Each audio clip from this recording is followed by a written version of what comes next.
त्रिपाठी, ये जो cease fire हुआ है और आज फिलिस्तीनी एम्बेसडर भी आए हुए थे, क्या आपको लग रहा है इनकी बातों से, या जो सीज फायर हुआ है कितना स्टैंड करेगा फ्यूचर में?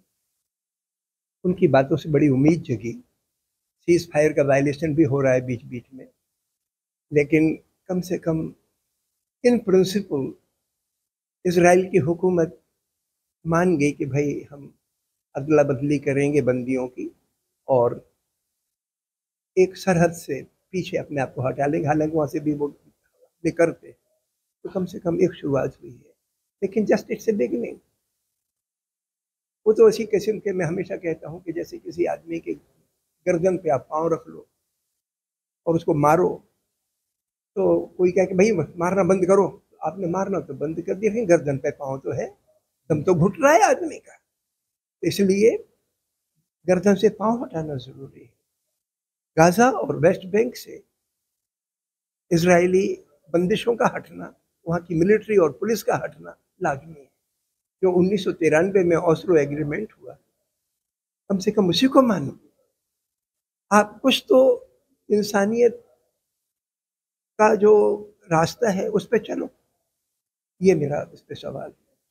सीज फायर में अमेरिका भी शामिल रहा, इसके अलावा कतर, तुर्की और मिस्र, तीन बड़ी ताकतें। इसके बावजूद वायलेशन पे वायलेशन और कोई आवाज़ नहीं। ये क्या है, क्यों इतना डरे हुए हैं? तो वो इसराइल बहुत क्लोज है अमेरिका के। बाकी कतर और इजिप्ट का तो मैं ज़्यादा जानता नहीं, लेकिन काफ़ी नज़दीक है। और अमेरिका की जो हुकूमत है, बहुत सारे जो वहाँ के कांग्रेसमैन और सेनेटर्स हैं, उन पर इजरायली लॉबी का बड़ा असर है। तो अमेरिका के बिजनेस कारोबारों में, मीडिया पे इसराइल का बड़ा दखल है।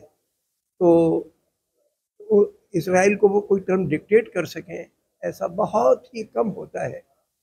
तो मतलब करने की तो ज़रूरत है। जो आप कह रहे हो कि इसको रोका जाए, तो लेकिन अमेरिका। अब तो अमेरिका की हालत ख़राब है, शटडाउन चल रहा है, सब कुछ है, प्रोटेस्ट हो रहा है।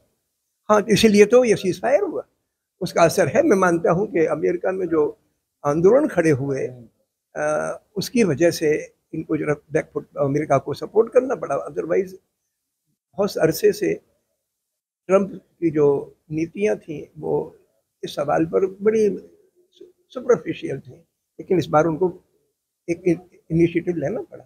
मेरा अंदाज है कि उनका फर्ज बनता है कि वो इसको ईमानदारी से लागू भी कराए।